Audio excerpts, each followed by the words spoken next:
Les aventuriers de l'étrange. Louis Bénédy sur Sud Radio. Après Gérald Bronner, mon invité pour son livre sur les coïncidences, donc aux éditions Vuibert, nous continuons notre deuxième heure dans les aventuriers de l'étrange sur Sud Radio avec le témoignage d'un monsieur qui a vécu une NDE qui a complètement bouleversé sa vie et à un point extrêmement intéressant, nous allons en parler avec lui immédiatement. Gérard, bonsoir. Oui, bonsoir. Merci d'être avec nous dans les aventuriers de l'étrange. Pendant les 3 petits quarts d'heure qui nous restent, nous allons découvrir votre expérience, cette expérience que vous avez vécue et ce que ça a entraîné comme transformation dans votre vie. Alors, vous habitez la région Aquitaine. Voilà, tout à fait, j'habite Bordeaux, oui. Pour vous situer un petit peu. Et on va commencer par l'événement qui a bien entendu bouleversé votre vie, c'est-à-dire cette expérience de mort imminente que vous avez vécue. Cela s'est passé il y a combien de temps? C'était en quelle année? C'était en 1971, donc vous voyez, ça fait donc 37 ans. Oui, effectivement. Donc ça remonte loin. Et en fait, j'ai mis presque plus de 30 ans pour comprendre un petit peu ce qui s'était passé. Ah, tout de même, donc la maturation a été longue, hein, quand même. J'ai eu le choc et ensuite j'ai essayé de comprendre ce qui s'est passé, et ce que j'ai vu et pourquoi et comment. Voilà, donc ça a mis du temps, mais vous savez, quand on travaille là-dessus, c'est pas évident à trouver une solution. Ah, j'imagine. Et puis bon, travailler sur soi-même n'est pas évident non plus, quoi. Donc oui, tout à fait, oui. Il faut du temps, tout simplement. Alors, racontez-nous dans quelles circonstances et comment avez-vous vécu cette expérience de mort imminente? Donc ça se passe en 1971. À cette époque-là, j'étais électronicien et je devais faire une intervention sur un pont roulant. Et je me suis apprêté donc à dépanner ce pont roulant et malheureusement, je n'ai pas coupé le courant. C'est quoi un pont roulant? Un pont roulant, c'est une espèce de monte-charge, vous savez, qui roule sur des grands rails. Oui. Pour monter des charges. C'était dans une grande usine où il y avait à peu près 50 personnes. C'est une usine de mécanique générale, donc il y avait beaucoup de bruit, beaucoup de matériaux par terre. Donc je me suis apprêté à dépanner ce pont roulant, et à cette époque-là, il n'y avait pas de fil électrique, ça s'appelait des trolleys, c'est-à-dire que le courant passait à partir de rails et des trolleys. D'accord. Et quand je suis monté, donc je vous ai dit, je n'ai pas coupé le courant, je pensais à autre chose, mais c'est l'accident, hein, c'est toujours comme ça. Et quand je suis arrivé là-haut, j'étais à peu près à 4 mètres de haut. J'ai pris un rail donc électrique et je me suis agrippé sur un rail métallique et c'est là où j'ai pris le courant. Donc j'ai pris 380 volts entre 2 bras.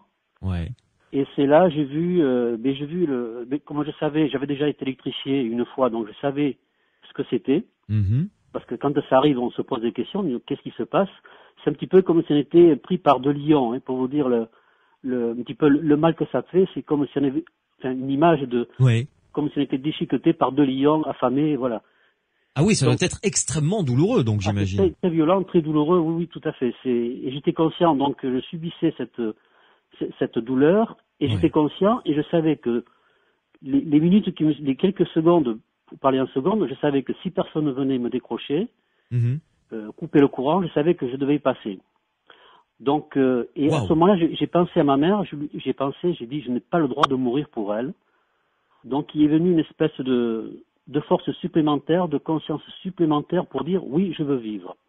Et là, j'ai vu défiler des images. Alors, ce sont des images, d'abord, les premières images, ce sont les images de sa vie. C'est un compte à rebours, c'est-à-dire on revoit sa vie qui redescend sur les premières années. Donc, ça va très, très, très vite, hein. Oui, mais vous avez attendons-nous quelques instants sur ces images qui ont dû tout ça s'est déroulé en quelques secondes, on est d'accord, hein? Je suis resté à peu près une 30 secondes électrifié. Ah, quand même. Ah, c'est très long, très très long. Oui, j'imagine la douleur en plus, ça doit être l'enfer pendant 30 secondes, effectivement. C'est l'enfer, et la chance que j'ai eue, c'est de pouvoir donc j'ai pas perdu connaissance. J'ai pu crier très très fort pour dire où il fallait le couper, où est-ce qu'il fallait couper le courant. Je me suis pas tombé comme une masse. Bien souvent, électrifié, on tombe comme une masse, et puis quand on tombe, malheureusement, on subit des choses. Bien sûr, des chocs, Alors, ces images qui ont défilé devant vos yeux, c'était c'était toute votre vie, c'est-à-dire comme si on repassait un film à l'envers, ou Voilà, c'était oui. des moments particuliers, des moments forts, des moments forts en affection, forts en émotion. Voilà, ce sont C'était des quoi images. exactement? Voilà, ce sont des images très fortes qui me rappellent de disons dans l'enfance des choses très très émouvantes. Ouais. Mais ça va très très vite. Bon, il y avait cette chose-là, et ensuite, enfin, j'ai vu trois types d'images. Donc celle-ci, bon, qui est tout à fait normale parce que ce sont des images qui sont en mémoire dans notre cerveau. Ouais. Ensuite, Ouais. j'ai vu des images composites, c'est-à-dire comme je savais que j'allais mourir, j'ai vu mon enterrement. Ah bon? J'ai vu carrément l'enterrement, mes parents derrière, les invités, enfin les gens qui venaient donc comme l'enterrement. Ouais. Alors ça, ce sont des images construites parce que je savais que si je ne parvenais pas à faire couper le courant, Mhm. c'est ce qui se serait passé. D'accord. Donc je dis composite parce que c'est le cerveau qui Qui a met en créé. place toutes ces images. Hein. Ouais. Ouais. Voilà. Et l'autre image, c'est une espèce de boule, une boule en rotation, une boule comme une boule de feu en rotation. Là, j'en sais pas plus. Alors ça, c'est une image. Alors je considère aujourd'hui, je peux considérer par rapport à mes études, qu'en fait c'était des images qui sont en réserve. Ce sont dans le monde, parce que là on rentre carrément dans le monde quantique. Hein, on est carrément dans la mémoire du quantique. Là, c'est votre interprétation, c'est ce que vous Voilà, en avez ça, c'est mon déduit. interprétation. Voilà, c'est mon hein. interprétation. Mhm. Et c'est suite à tout ça que j'ai essayé de comprendre donc comment fonctionnait tout ce monde quantique. Mhm. Et c'est la raison pour laquelle ensuite j'ai fait des recherches sur la création du monde, sur la création des particules. D'accord. Alors, continuons à découvrir donc cet incident que vous avez vécu. Vous avez réussi à alerter les gens et à leur dire où est-ce qu'il fallait couper le courant malgré cette décharge de 380 volts parce que quand on est électrifié comme cela, les muscles doivent être tétanisés, j'imagine, non? Oui, on est tétanisé, on est complètement paralysé. Ouais. On a la pulsation, le cœur qui bat à 50 périodes par seconde, non pas par minute. Hein. Ah oui, Donc d'accord. tout est bloqué, on est complètement paralysé et les cordes vocales, normalement, les cordes vocales, tout est paralysé. Ouais. Et j'ai pu crier, mais alors très très très fort, parce qu'il fallait que je couvre le bruit. C'est une usine, donc je vous disais, c'est une usine de mécanique générale, donc il y a des tours, il y a des fraiseuses, il y avait tout ce genre de machines qui fonctionnaient. Ouais. Donc j'ai couvert l'ensemble de l'atelier et j'ai couvert de ma voix, j'ai pu crier. Et là, une personne a entendu, bien sûr, a levé les yeux et est allée couper le courant. Ouais. Et C'est vraiment, oui. vous vous êtes affaissé. Est-ce que vous avez perdu connaissance après ça ou Alors justement, je n'ai pas perdu connaissance. Je suis descendu tout seul de cette échelle, Ah bon? tout seul. Et là, quand je suis arrivé en bas, j'arrivais de la mort, quoi. Ah oui. J'étais conscient de ce qui s'était passé et carrément. Et là, je me suis mis à tourner sans vouloir voir qui que ce soit. Je me suis mis à tourner, marcher. J'ai marché pendant au moins un quart d'heure. Et j'avais très très mal à la poitrine parce qu'imaginez les poumons, le cœur, tout ça qui vibrait. Ouais. Donc j'ai eu énormément mal à la poitrine pendant à peu près un mois. Et ensuite je me suis aperçu que les images devant moi n'étaient plus, par exemple lorsque je montais un escalier, les images étaient convexes, c'est-à-dire que tout était courbé. Ouais. Mes images étaient courbes. Ouais. Donc j'ai passé des examens, on n'a rien trouvé. Et puis à peu près un mois à peu près, c'est redevenu normal. D'accord, parce que j'imagine que votre cerveau a également pris cette décharge électrique, bien entendu. Le cerveau aussi. Alors malheureusement, il y a eu certainement des neurones qui ont dû prendre feu entre guillemets. Oui, grillé quoi. Enfin vraiment. Carrément grillé. Et c'est la raison pour laquelle, depuis cette époque, j'ai des difficultés à mémoriser certains mots. Ouais. Mhm. Et je crois qu'il s'est passé quelque chose d'autre, c'est-à-dire que j'ai modifié mon comportement dans la société parce qu'il fallait vivre aussi avec tout ça. Ouais.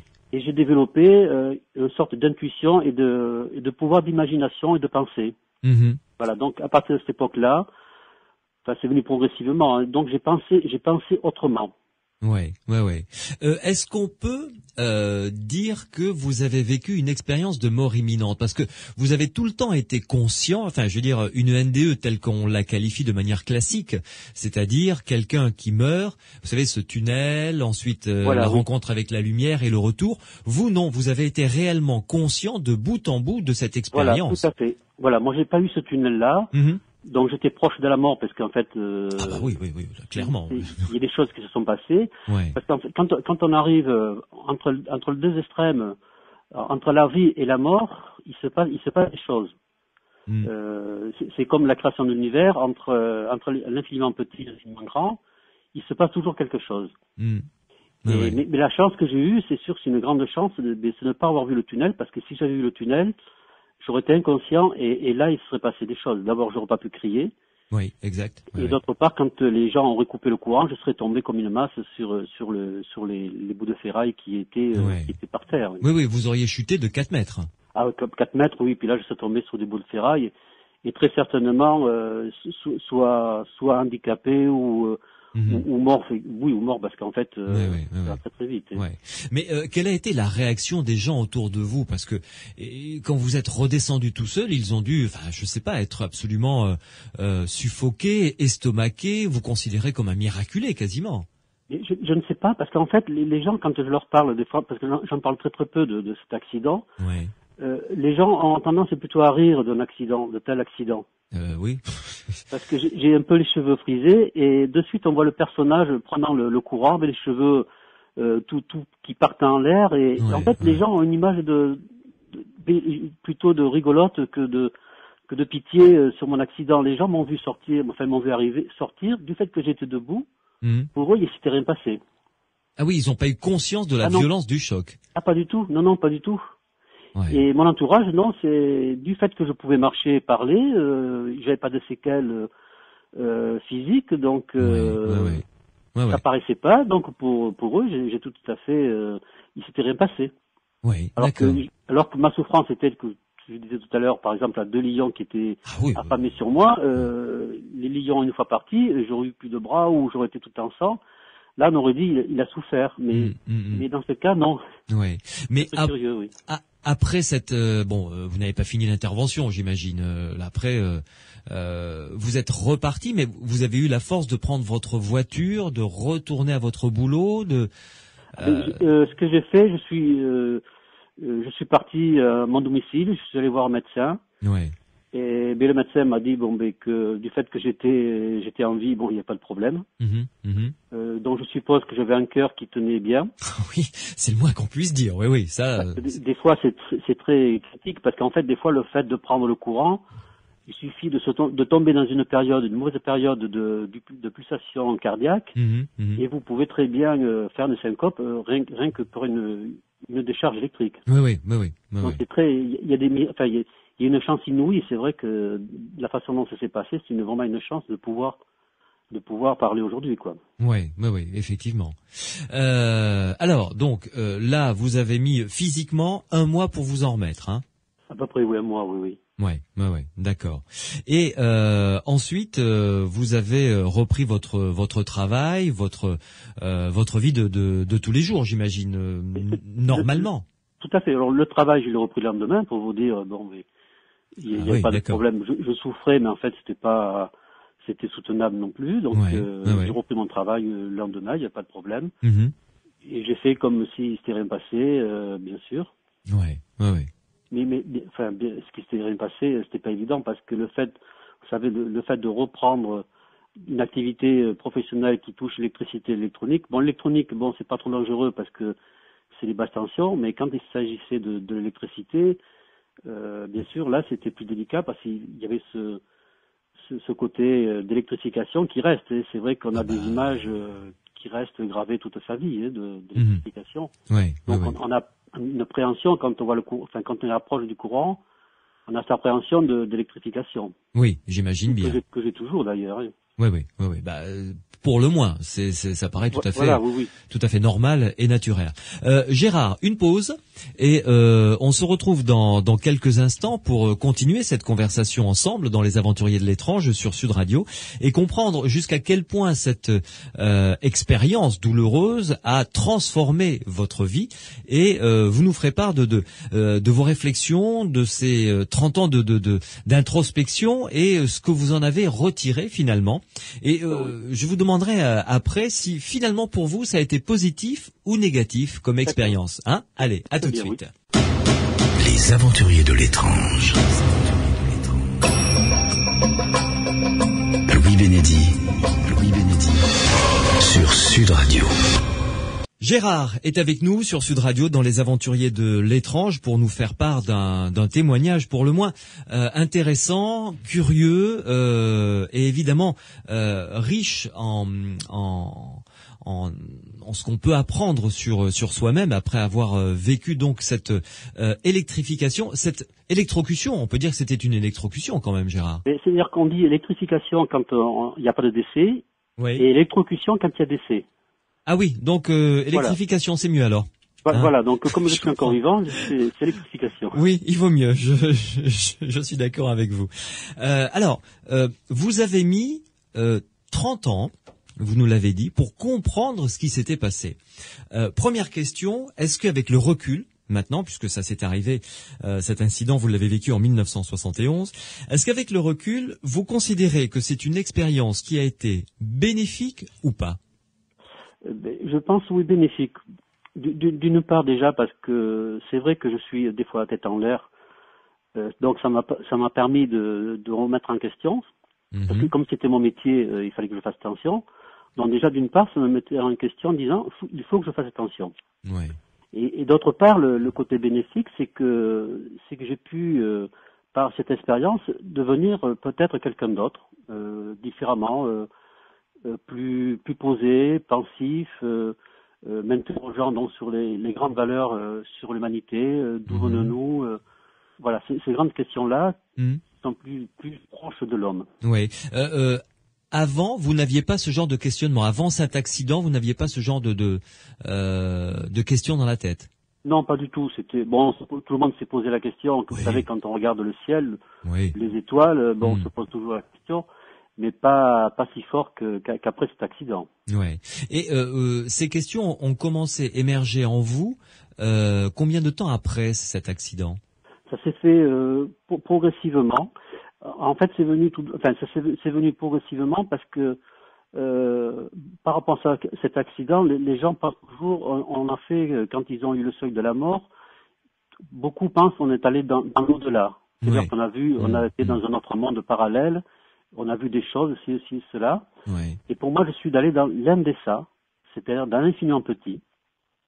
J'ai rencontré ce monde quantique. Et par rapport à ça, et par rapport à mon métier, j'ai pu déjà m'identifier par rapport à ce monde quantique de l'infiniment petit à l'électron. Ouais. Et par rapport à cet électron, j'étais capable donc de me mettre à la place de l'électron. Et cette démarche me permettait de pouvoir comprendre des phénomènes des réseaux électroniques ou électriques, et ça permettait donc de pouvoir dépanner très très très vite. Alors, donnez-nous un ou deux exemples pour qu'on comprenne bien. Ça, vous avez commencé à le comprendre combien de temps après cette électrification ? À peu près 7-8 ans. Ah oui, quand même. 5-6 ans à peu près, oui. Ah oui, il a quand même fallu du temps quand même avant que ça... Parce que là, je vous dis, s'identifier à un électron, je sais pas si... oui, c'est pas facile à comprendre, mais c'est pas évident. Oui. Vous vous rappelez peut-être ce film qui était sorti, je sais pas en quelle année, ça s'appelle Electron. Ou Tron plutôt, non ? Tron, voilà, Tron. Oui, exact. Voilà. Oui. Et en fait, se mettre à la place de l'électron, c'est s'identifier à un électron, c'est difficile à imaginer, mais ce fait de se mettre à la place de cette chose-là, et comme un acteur se met à la place d'un personnage, pareil, pour mieux le comprendre. Ouais. Et moi, j'ai essayé de faire pareil. Et alors, ça s'est manifesté comment au début ? D'abord, je m'apercevais que je pouvais réaliser des dépannages beaucoup plus vite. Donc au départ, vous savez, on pense que c'est le hasard. On dit mais c'est le hasard, et puis c'est facile. Et puis, dans le cours des années, c'est plus du hasard, puisqu'en fait, c'est devenu tout à fait rationnel. Alors, citez-nous un exemple pour que l'on puisse comprendre exactement comment vous fonctionniez. Mais par exemple, quand il y avait une panne, au lieu de prendre les plans comme la plupart du temps, on prend un plan et puis on essaie de comprendre le circuit. Et moi, je réfléchissais, je me mettais dans la place de l'électron, je passais dans ce fil. Et le fil donc allait sur des circuits capacitifs ou selfiques, Et par rapport à ça, j'avais des réponses qui venaient très très vite. Mhm. Et en faisant de ce principe-là, j'avais dans les 5 minutes, j'avais un résultat. Ouais. Il fallait que vous vous mettiez à côté de la machine à réparer, par exemple? Ah non, pas du tout. Non, c'est pas, non. Parce que j'ai fait beaucoup de maintenance par téléphone. Ouais. Parce que je travaillais dans une grande entreprise à une époque et j'étais souvent d'astreinte la nuit. Ouais. Et je pouvais dépanner par téléphone en me disant, les personnes me disaient, les opérateurs me disaient ils me disaient ce qui se passait. Et je leur disais, bon, mais il faut aller à tel endroit, et voilà, donc ça se passait très très vite par téléphone sans, vous voyez, donc ça pouvait se faire à distance, il n'y avait pas de problème. Mhm. C'était quoi comme genre de machine? C'était de l'électronique comme des ordinateurs? C'était plutôt des grands systèmes électriques de bâtiments, d'usines? C'était quoi? C'était des machines pour de matériaux composites, donc c'était des machines où il y avait donc des parties électroniques, des parties électriques, Ouais. des gros ensembles, voilà. Mhm. Des machines d'entreprise, quoi. De quoi d'entreprise, voilà, d'entreprise, oui, de fabrication, hein. Oui, d'accord. Donc Voilà. on imagine grosse machine, quoi. Voilà, donc j'ai fait ça à peu près, j'ai dû faire ça à peu près une vingtaine d'années, parce que ce phénomène-là, malheureusement, mais ça a déplu à un chef de service. Un jour, ça lui a déplu et il m'a mis carrément, il m'a renvoyé, enfin il m'a pas licencié parce que dans cette entreprise on licencie pas, mais il m'a muté dans un autre service Mhm. parce qu'il a trouvé que c'était anormal que je dépanne si vite et que si je dépannais si vite, c'est que c'est moi qui mettais les pannes. Ah oui, carrément. Oui. Carrément. Donc j'ai été muté, j'ai rien dit, et puis ça s'est fait comme ça, et depuis cette époque-là, je n'ai plus touché d'électricité ou d'électronique. Mhm. Mais vous le sentiez, c'est-à-dire que quand vous dites vous le sentiez, quelqu'un vous appelait, il dit voilà, la machine 12 est tombée en rade, on a un problème électrique, qu'est-ce que ça peut être? Vous faisiez mentalement le parcours, même sans connaître forcément la machine? Là aussi, il fallait connaître un petit peu la machine, parce Oui. qu'on est obligé de connaître les circuits, Ouais. mais c'est vrai que c'est un travail mental, oui. Mm. Mais il faut connaître déjà, moi j'ai essayé de connaître déjà la machine Ouais. et les hommes qui utilisaient la machine. Ah C'était d'accord. les deux paramètres. Ouais. Ouais. Parce que sachant, quand j'étais d'astreinte, je me renseignais toujours qui étaient les opérateurs qui travaillaient sur les machines, parce que je savais que chaque individu était capable de mettre suivant la façon de travailler, Mm. ils avaient des possibilités de mettre en panne la machine. Ah oui, d'accord. Vous connaissiez Donc, pour moi, leurs failles, leurs faiblesses. voilà, donc pour moi c'était nécessaire de connaître la machine d'une part et les hommes aussi. Ouais. Et quand vous dites, là je me fais un peu l'avocat du diable, hein, avec à travers la question que je vais vous poser, mais quand vous dites que je me mettais à la place de l'électron et je remontais le circuit comme un saumon remonte une rivière finalement, Tout à fait. Oui, c'est ça, exactement, oui. pour trouver le lieu de la panne, je leur disais bon ben voilà c'est ça, et vous leur donniez les instructions. Est-ce que c'était pas dû plutôt à une capacité, une excellente capacité que vous aviez à connaître la machine sur le bout des doigts, 2 connaître l'homme, et de manière inconsciente, votre cerveau, vous-même, aviez la capacité, par déduction, de tomber pile poil, mais sans passer par cette imagerie, c'est-à-dire je deviens un électron et je remonte le courant. Vous avez tout à fait raison, c'est ça, c'est le pouvoir de... Ça me permettait, moi, ce circuit me permettait de pouvoir mieux penser. Voilà, et ça permettait de mieux penser. Donc ensuite, tout s'articuler, ce sont des connexions qui se font, hein, comme dans un circuit informatique, vous avez des connexions qui se font pour arriver à un tel programme. Ouais. Et là, je crois que cette façon de faire, ça me permettait de mieux penser et d'arriver plus vite au raisonnement. Voilà, c'est ça, vous avez raison. Ouais. Est-ce que quel était votre pourcentage de réussite de dépannage durant toutes ces années, en moyenne? Ah ben j'ai toujours, ça a tout le temps été, j'ai toujours pu dépanner, oui. Mm-hmm. Oui, j'ai toujours pu dépanner. Vous n'avez jamais séché, par exemple, en disant, bah, écoutez, là, je peux rien pour vous, on vous envoie une équipe de ça m'est jamais arrivé. main. Bon, il est sûr, des fois, ça m'est arrivé de passer beaucoup plus de temps, Mhm. mais sinon, ma passion, en fait, c'était de chercher. Donc, une panne m'intéressait, et plus la panne était importante, mieux je me portais, parce que j'aimais dépanner. Oui. Plus elle était difficile, et plus c'était excitant, quoi, évidemment. Voilà, tout à fait, oui. Mais des fois, c'est la petite panne qui fait passer le plus de temps possible. Oui, ça j'imagine bien. Mhm. Et Oui. est-ce que, selon vous, vous avez toujours cette capacité? Parce que là, vous dites, ça fait plusieurs années que je n'ai plus touché quelque chose d'électronique, d'électricité, enfin de dépannage, quoi. Est-ce que vous sentez en vous que vous avez encore cette capacité ou elle s'est éteinte? Mais comme je l'utilise plus, je ne peux plus savoir. Mais par contre, j'ai utilisé ce phénomène de l'infiniment petit, me mettre à la place de l'infiniment petit. Mhm. J'ai utilisé ce procédé pour aller, non pas dans l'électron, mais aller dans l'univers. Et j'ai essayé de me mettre à la place dans la particule, la plus petite des particules, pour remonter le temps, pour redéfinir la création de l'univers. Mais c'est une autre démarche. tout à fait, on en parlera d'ailleurs dans quelques instants. Parallèlement à ça, à toutes ces questions humanistes, existentielles dont vous nous avez parlé, ça a émergé comme ça tout doucement au bout de 7-8 ans avec cette capacité que vous aviez à mentalement remonter les circuits électriques. C'est en parallèle, c'est arrivé en parallèle, tous ces questionnements? Oui, en parallèle, oui, tout se faisait en parallèle, oui. Mhm. Mais du fait que j'avais perdu, moi, sur mes capacités de mémoire, j'essayais d'appréhender la vie différemment, et par ce mode de pensée, ça m'apportait autre chose. Ouais. On s'adapte par rapport à ce qu'on est, par rapport Bien à sûr. l'environnement. Mhm. Et je crois que tout homme s'adapte dans ces circonstances, et il faut vivre, donc on prend le dessus. Ouais. Quand est-ce que, parce que vous êtes artiste actuellement, Oui. vous faites de la sculpture, quand est-ce que ça a émergé, ça, cette envie comme ça de traduire un certain sentiment, des émotions par la sculpture, par l'art?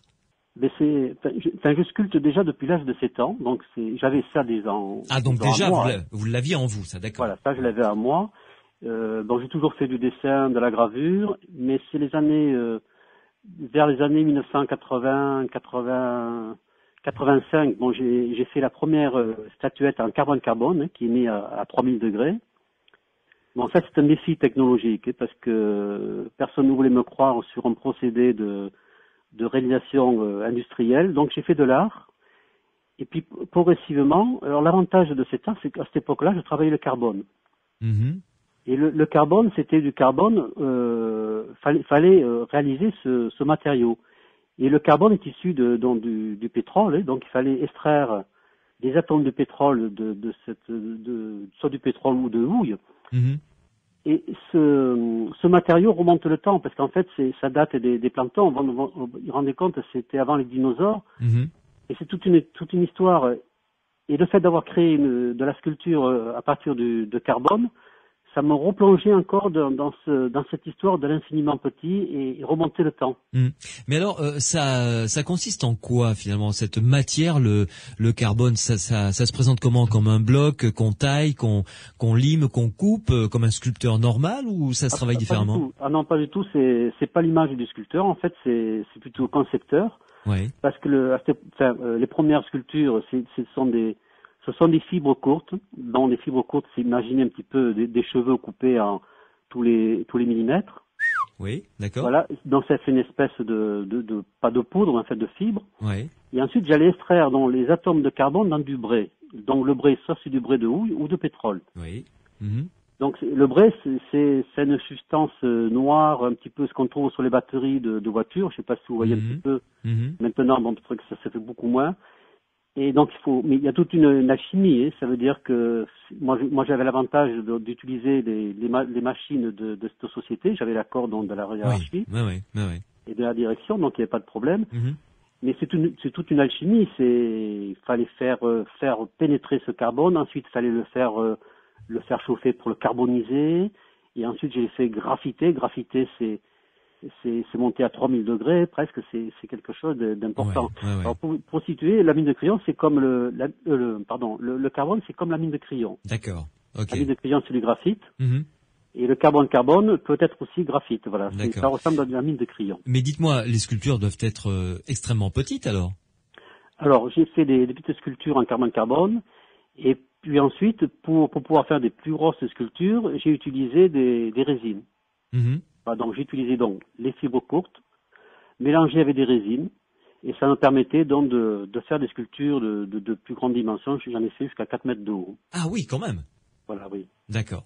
Gérard, une dernière pause et dans la toute dernière intervention, vous allez nous expliquer où vos recherches vous ont amené et votre théorie, parce que ça vous a permis d'abord de chercher dans ce sens, de remonter le temps, vous nous l'avez dit sans cesse, on sent que chez vous c'est quelque chose de très important, et vous avez exploré la physique quantique et vous avez émis une théorie concernant la création du monde, ni plus ni moins, le démarrage du Big Bang, quoi, en quelque sorte. Voilà, oui. Nous sommes ensemble dans Les Aventuriers de l'étrange sur Sud Radio, une pause et on se retrouve à tout de suite. Les Aventuriers de l'étrange. Louis Bénédit sur Sud Radio. Gérard de Bordeaux est en notre compagnie dans Les Aventuriers de l'étrange sur Sud Radio. C'est la toute dernière ligne droite ensemble, Gérard. Alors, je vais vous demander d'être d'abord indulgent, vulgarisateur, simplifié au maximum. Je prends toutes les précautions, vous avez remarqué, hein?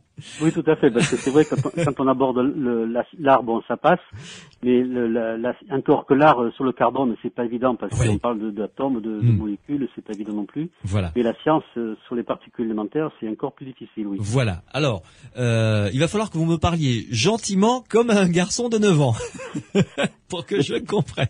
Alors, normalement, quand j'explique ça aux enfants, ils comprennent. Bon, parfait. Alors, j'ai une chance d'y arriver.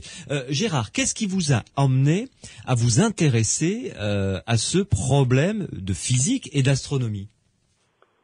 Et d'une part, c'est déjà comprendre. Oui. Bon, d'abord, par rapport à l'un d'eux, bon, j'ai essayé de comprendre qu'est-ce qui s'était passé, comprendre cette boule qui était un peu en rotation. Cette Bon, dernière image que vous avez eue. Ouais. Voilà, donc maintenant j'ai l'explication, mais pour ça, bon, mais maintenant je peux en parler, mais il a fallu que je remonte le temps, et il a fallu beaucoup de temps pour remonter ce temps. Mhm. Donc j'ai essayé, par rapport à l'électron, je disais, je me mets à la place 2, et là je me suis dit, au départ, qu'est-ce qu'il y avait? Donc je me suis mis à la place de l'univers quand il n'y avait rien. Ou pour dire, je suis une particule. Alors, pour comprendre les choses, bon, d'abord les lectures, toutes les lectures scientifiques ne me convenaient pas parce que je ne trouvais pas de réponse. Mhm. Et j'essayais donc de comprendre. Alors, j'ai réfléchi ou pensé, et il en sort une théorie. Alors, je pense que la création, bon, l'univers d'abord est infiniment grand, il n'a pas de fin. Donc on peut considérer qu'il existe l'univers infiniment grand, mais nous avons notre univers observable, et tout se fait par rapport aux théories des extrêmes.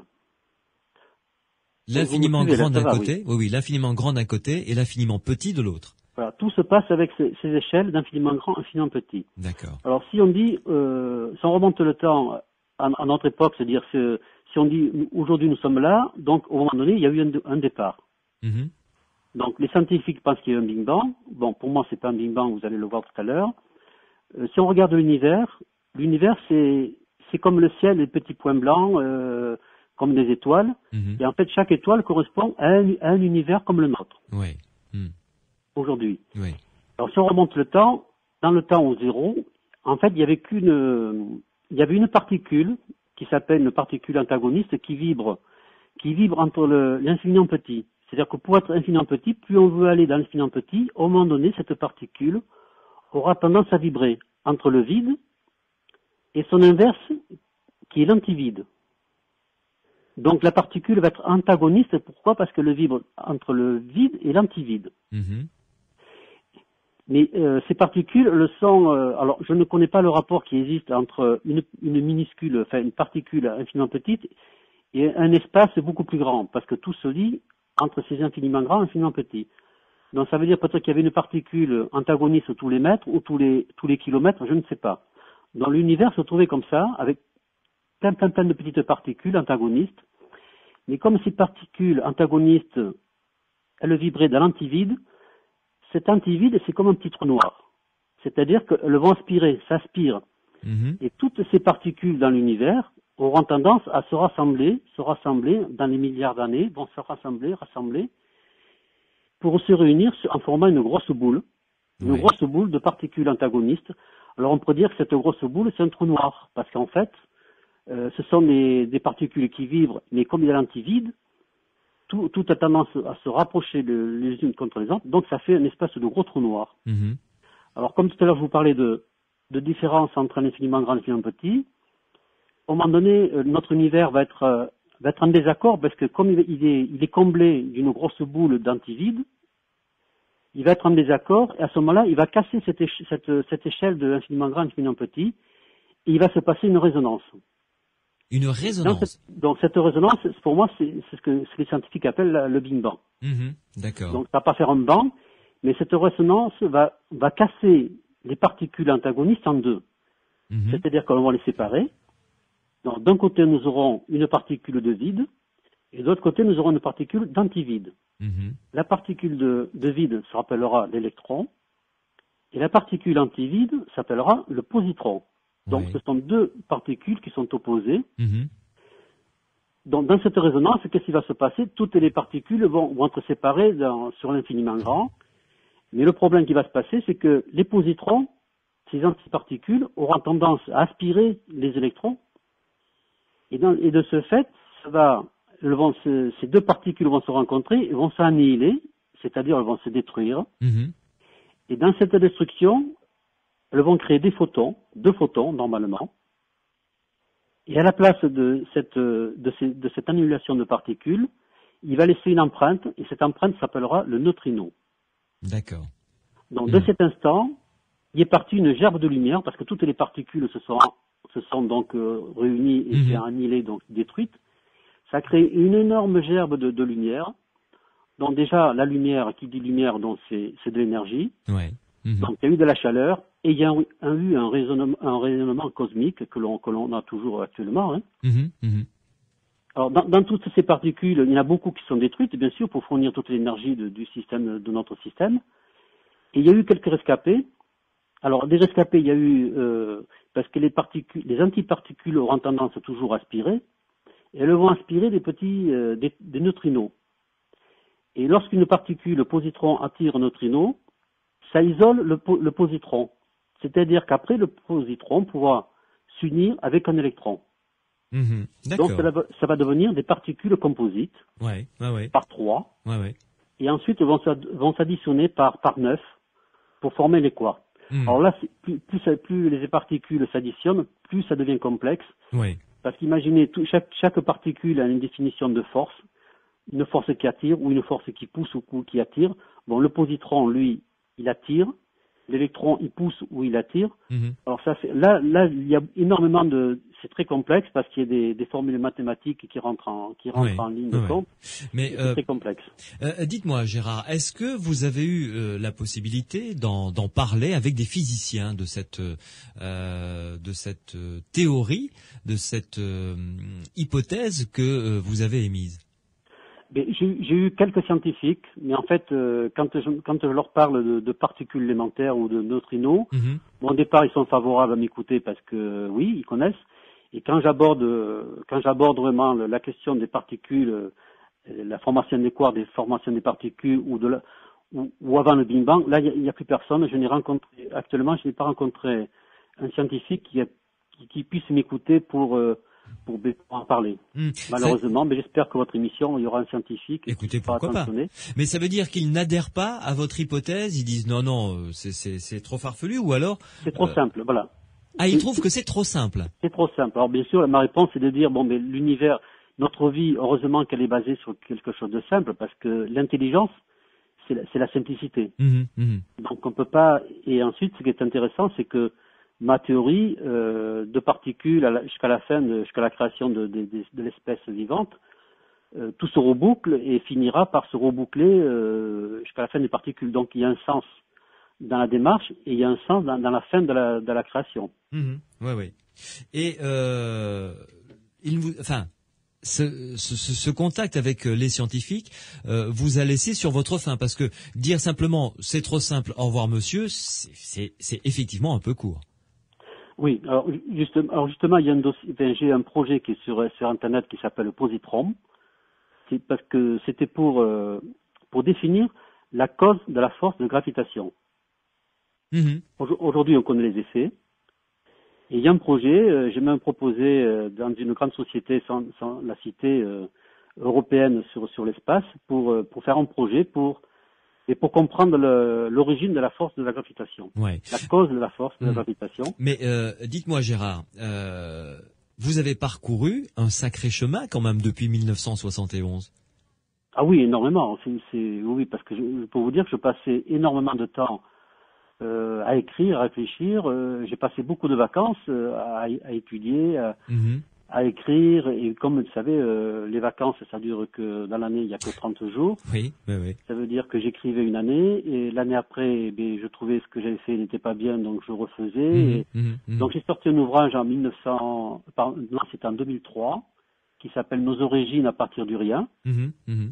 Et donc je parle dans toute ma théorie. Ouais, oui.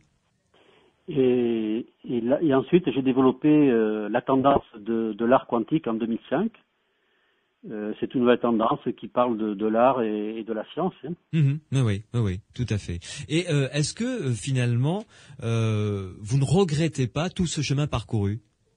Ah ben je pense pas. Non, c'est tellement fascinant de pouvoir aborder la création, c'est fascinant, oui. Donc il n'y a pas de regret possible. Ouais. Est-ce qu'on peut conclure, parce que malheureusement ça va être l'heure de conclure, mais est-ce qu'on peut conclure que en 10 ans, vous m'arrêtez si je dis selon vous une bêtise, oui. que cette électrification finalement a donné un sens à votre vie?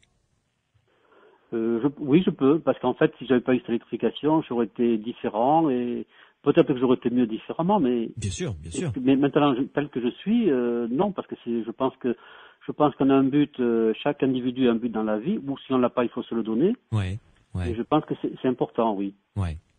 Gérard, en tout cas, j'ai passé vraiment 3 quarts d'heure très intéressants en votre compagnie, vraiment. Est-ce qu'il y a, puisque vous êtes sculpteur également, est-ce qu'il y a un endroit, un lieu où l'on puisse voir vos sculptures, justement? Alors, pour le moment, je suis à Bordeaux, donc pour le moment, je suis en train d'installer une galerie sur la région bordelaise. Sinon, à Bordeaux, il y a le musée de Jean Moulin, où il y a beaucoup de sculptures faites à partir de sable. Ouais. Si vous êtes à Marseille, il y a le musée de la mode où j'ai fait le premier textile en carbone. D'accord. À Paris, il y en a, mais enfin, c'est pas évident parce que c'est dans un lieu personnel, donc c'est pas évident. J'en ai aux États-Unis, voilà, donc j'en ai un peu partout, mais c'est pas évident aussi à trouver. D'accord. Et il y a un site internet. Oui. Voilà. Et l'adresse de ce site, si vous l'avez en tête? Ça s'appelle ADN. Le mieux, c'est d'aller sur Google et puis taper Servant Hermès. D'accord. Voilà, c'est dommage qu'on n'ait pas plus de temps parce que je peux vous parler de ce neutrino qui est la particule mémoire et c'est la particule qui est la particule qui donne la vie et qui se trouve dans le cerveau et qui mémorise tout, voilà. Donc on n'a pas toujours le temps de. Malheureusement. Mais en tout cas, j'invite ceux et celles qui nous écoutent à aller sur Internet, à taper donc Servant SERVAN, c'est ça? VNT. Ah, VNT, Servant VNT, Hermès comme Hermès. Non, pas du tout. Il n'y a pas d'H. Donc c'est ERMS. Hermès. ERMS. Voilà. Ah, d'accord. Servant avec un T à la fin. Voilà. Hermès, ERMS. Voilà. Sinon vous tapez sculpteur sur carbone, comme je suis le seul. Ouais. Il y a des pages qui me ramènent, parce que des sites, je dois avoir 4 sites d'art, donc c'est pas évident à trouver, oui. D'accord. Merci beaucoup Gérard en tout cas. Merci. Louis, donc au plaisir alors. Ah ben avec grand plaisir. Radio. À très bientôt. Au revoir. Au revoir. Les aventuriers de l'étrange. Louis Bénédy sur Sud Radio.